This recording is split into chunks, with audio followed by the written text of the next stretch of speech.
Today we're talking about some of the controversial evidence in the Karen Read trial. Read is on trial for the death of her boyfriend, Boston police officer John O'Keefe. She's being accused of hitting O'Keefe with her SUV back in 2022, but her lawyer argues she's being framed in a police cover-up. She is now being retried after the first trial resulted in a mistrial. The Karen Read case has garnered significant controversy due to the complex and conflicting narratives surrounding O'Keefe's death. The case has sparked public debate and media attention for several reasons. Let's take a look at these. And if you're interested in hearing more, please hit subscribe for more in-depth videos later this week. Points of controversy include the disputed cause of death, alleged evidence tampering, and the involvement of other partygoers. A primary and critical issue is the disputed cause of death. John O'Keefe was found dead in the snow outside a friend's home during a snowstorm. The prosecution argues that Karen Read intentionally struck him with her SUV and left him to die. They point to evidence such as fragments of Read's broken taillight and a hair matching O'Keefe's DNA found on her vehicle. Additionally, Read reportedly said, "I hit him," upon discovering O'Keefe's body. However, the defense contends that O'Keefe was not struck by the SUV. They present expert testimony suggesting that his injuries were inconsistent with a car collision and may have been caused by animal bites and other factors. Another critical aspect under scrutiny at trial is the alleged evidence tampering. The defense argues that evidence was planted to frame Read. They highlight that the party scene was not immediately secured, allowing many individuals to enter and leave freely. Detective Marshall stated, and I quote, "By the time we arrived, numerous attendees had disturbed the scene. Furniture was shifted, and some items appeared cleaned.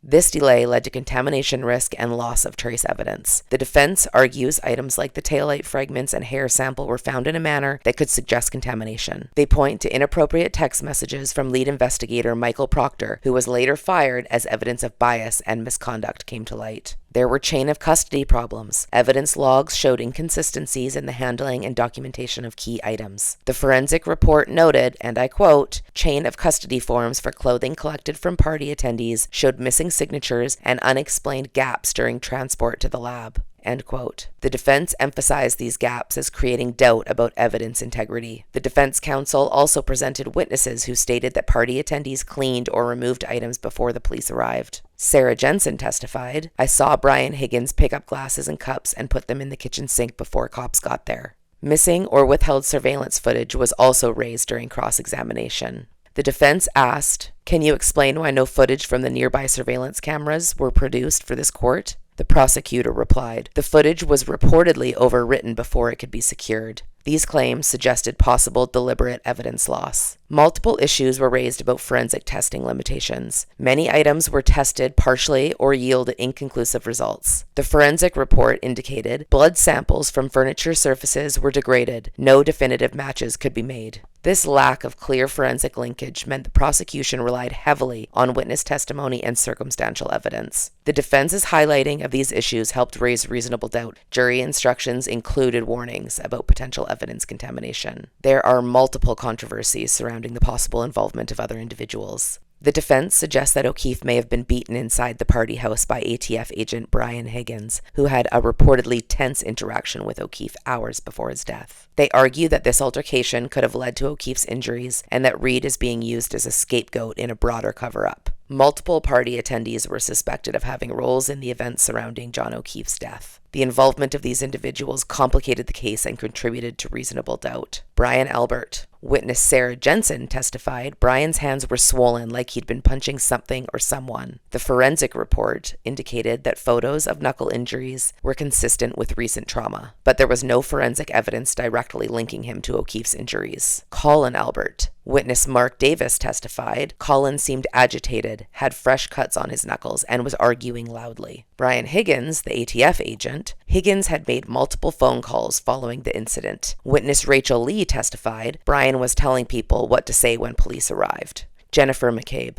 Forensic phone data indicated there were deleted messages recovered that referenced the incident but with key parts missing. An expert testified, data indicates selective deletion consistent with intent to conceal. There was possible involvement by the family dog. Shortly after the altercation at the party, witnesses reported that John O'Keefe had visible bite marks on his body. Some attendees claimed the dog present at the party had bitten O'Keefe during the chaos. The defense used this to suggest that the dog bites could have contributed to or even caused critical injuries leading to O'Keefe's death. The theory proposed was that in the confusion, the dog may have attacked O'Keefe either out of fear or protective aggression. Medical examiners noted bite marks but were divided on whether these wounds were fatal or incidental. The forensic veterinary experts examined the dog and its bite patterns. Fur and saliva from the dog were tested for DNA and bite mark matching. Results were inconclusive. There was no definitive match to the bite marks on O'Keefe. Several witnesses described the dog as agitated and barking aggressively during and after the fight. Following the incident, the dog was seized by animal control pending the investigation. The dog underwent a veterinary examination and was quarantined as per protocol. Due to lack of conclusive evidence tying the dog to O'Keefe's fatal injuries and no prior aggression reports, the dog was eventually returned to its owner. During the trial, several witnesses testified about attendees cleaning up the scene or removing evidence before police arrived. Michael Turner testified, "People were whispering and trying to hide things like they were afraid of what might happen. These actions suggested a possible coordinated effort to conceal evidence.